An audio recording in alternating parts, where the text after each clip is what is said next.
ನಮಸ್ಕಾರ. ನಾನು ಬೀದರ್ ಜಿಲ್ಲಾ ಪೊಲೀಸ್ ವರಿಷ್ಠಾಧಿಕಾರಿ ಚನ್ನಬಸವಣ್ಣ. ಸಾರ್ವಜನಿಕರ ಒಂದು ಗಮನಕ್ಕಾಗಿ ಇತ್ತೀಚೆಗೆ ಸೈಬರ್ ಅಪರಾಧಗಳನ್ನು ಮಾಡುವಂತಹವರು ವಿವಿಧ ರೀತಿಯಲ್ಲಿ ತಂತ್ರಾಂಶಗಳನ್ನು ಬಳಸಿಕೊಂಡು ಸಾರ್ವಜನಿಕರ ಅಕೌಂಟ್ನಲ್ಲಿರುವಂತಹ ಹಣವನ್ನು ಕಳ್ಳತನ ಮಾಡುವಂತಹ ಪ್ರಕರಣಗಳು ಏನಂದರೆ ಎಲ್ಲೆಡೆ ರಿಪೋರ್ಟ್ ಆಗ್ತಾ ಇದೆ.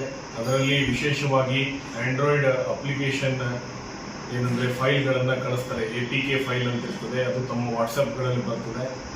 ಅದು ಅಧಿಕೃತವಾಗಿ ಯಾವುದೇ ಒಂದು ಬ್ಯಾಂಕ್ನ ಮುದ್ರೆಯಲ್ಲಿ ಇರೋ ಥರ ನಮಗೆ ಏನಂದರೆ ಕಂಡು ಬರ್ತದೆ. ಆದರೆ ಇದು ಕೂಡ ಏನಂದರೆ ಒಂದು ಫ್ರಾಡ್ ಆಗಿರ್ತದೆ. ಇದನ್ನು ನೀವು ಓಪನ್ ಮಾಡಿದಾಗ ಕೂಡಲೇ ನಿಮಗೆ OTP ಬರದೇ ಇದ್ದರೂ ಕೂಡ ತಮ್ಮ ಏನಂತಾರೆ ಬ್ಯಾಂಕಿನ ವಿವರಗಳನ್ನು ಅವರು ಪಡೆದು ಬಿಟ್ಟು ಅದರಲ್ಲಿ ತಮ್ಮ ಬ್ಯಾಂಕ್ನಲ್ಲಿರುವ ಹಣವನ್ನು ವರ್ಗಾವಣೆ ಮಾಡಿಕೊಳ್ಳುವಂತಹ ಇದೊಂದು ಸೈಬರ್ ಅಪರಾಧ ಆಗಿರ್ತದೆ. ಆದ್ದರಿಂದ ತಮಗೆ ಬರುವಂತಹ ಯಾವುದೇ ಈ ತರಹದ ಮೆಸೇಜ್ಗಳನ್ನು ತಾವು ಓಪನ್ ಮಾಡಬಾರ್ದು ಮತ್ತು ಡೌನ್ಲೋಡ್ ಮಾಡಬಾರ್ದು.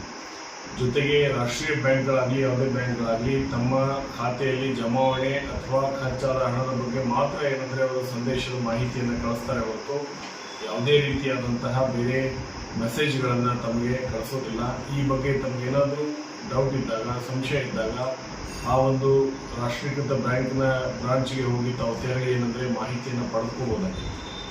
ಜೊತೆಗೆ ಈ ತರಹದ ಅಪರಾಧಗಳ ತಾವು ವಿಕ್ಟಿಮ್ ಆದಂತಹ ಸಂದರ್ಭದಲ್ಲಿ ಕೂಡಲೇ 1930ಗೆ ತಾವು ಕಾಲ್ ಮಾಡಿ ಈ ಬಗ್ಗೆ ದೂರು ದಾಖಲಿಸಿದರೆ ಆ ಒಂದು ಏನು ಅಕೌಂಟ್ಗಳಿಂದ ಆಗಿರ್ತದೆ ಅದನ್ನು ಕೂಡಲೇ ಫ್ರೀಸ್ ಮಾಡಿ ಮುಂದಿನ ತನಿಖೆ ಮಾಡಲಿಕ್ಕೆ ಸಹಾಯ ಆಗ್ತದೆ. ಇದು ಬೀದರ್ ಜಿಲ್ಲೆಯಲ್ಲೂ ಕೂಡ ಏನಂದರೆ 2 ಪ್ರಕರಣಗಳು ಈ ಬಗ್ಗೆ ನಮಗೆ ಗಮನಕ್ಕೆ ಬಂದಿದೆ ಮತ್ತು ಅದನ್ನು ನಾವು ಈಗಾಗಲೇ ಪ್ರಕರಣ ದಾಖಲಿಸಿ ತನಿಖೆಯನ್ನು ಕೈಗೊಳ್ಳುತ್ತೇವೆ ಹೇಳ್ತಾರೆ. ಈ ಒಂದು ಪ್ರಕರಣದಲ್ಲಿ ಬೀದರ್ ಜಿಲ್ಲೆಯಲ್ಲಿ ದಾಖಲಾದಂತಹ ಪ್ರಕರಣದಲ್ಲಿ ELTASFUD ಅನ್ನುವಂತಹ ಒಂದು ಅಪ್ಲಿಕೇಶನನ್ನು ಡೌನ್ಲೋಡ್ ಮಾಡ್ಕೊಂಡಿದ್ದಾರೆ ಒಬ್ಬ ವ್ಯಕ್ತಿ.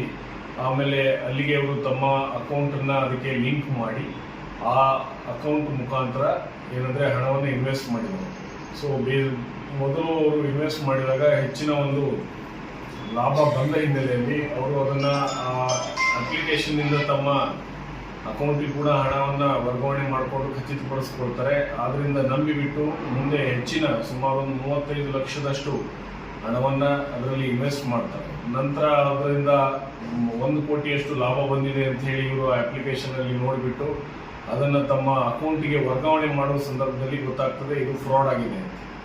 ಸೊ ಆದ್ದರಿಂದ ಈ ಥರದ ಆನ್ಲೈನ್ ಟ್ರೇಡಿಂಗ್ ಆ್ಯಪ್ಗಳನ್ನು ಕೂಡ ಸೃಷ್ಟಿ ಮಾಡಿ ಜನರು ಏನಂದರೆ ಇವತ್ತು ಮೋಸ ಹೋಗ್ತಾ ಇದ್ದಾರೆ. ಈ ಬಗ್ಗೆ ಎಚ್ಚರವಾಗಿರಬೇಕು. ಈ ಒಂದು ಪ್ರಕರಣದಲ್ಲಿ ಸುಮಾರು 47 ಲಕ್ಷದಷ್ಟು ಹಣವನ್ನು ಒಬ್ಬ ಬಿಹಾರಿಯವರು ಕಳೆದುಕೊಂಡಿದ್ದಾರೆ. ಈ ಬಗ್ಗೆ ಬೀದರ್ ಪೊಲೀಸ್ ಠಾಣೆಯಲ್ಲಿ ಈಗಾಗಲೇ ಪ್ರಕರಣವನ್ನು ದಾಖಲಿಸಿಕೊಂಡು ನಾವು ತನಿಖೆ ಮಾಡ್ತಾ ಇದ್ದೀವಿ. ಸಾರ್ವಜನಿಕರು ಇಂತಹ ಯಾವುದೇ ರೀತಿಯಾದಂಥ ಆನ್ಲೈನ್ ಟ್ರೇಡಿಂಗ್ ಅಪ್ಲಿಕೇಶನ್ಗಳನ್ನು ಡೌನ್ಲೋಡ್ ಮಾಡುವುದಕ್ಕಿಂತ ಮುಂಚೆ ಬಹಳ ಎಚ್ಚರ ವಹಿಸಬೇಕು ಅಂತ ಹೇಳಿ ಇಲ್ಲಿ ತಮ್ಮಲ್ಲಿ ಕೇಳಿಕೊಡ್ತೇವೆ.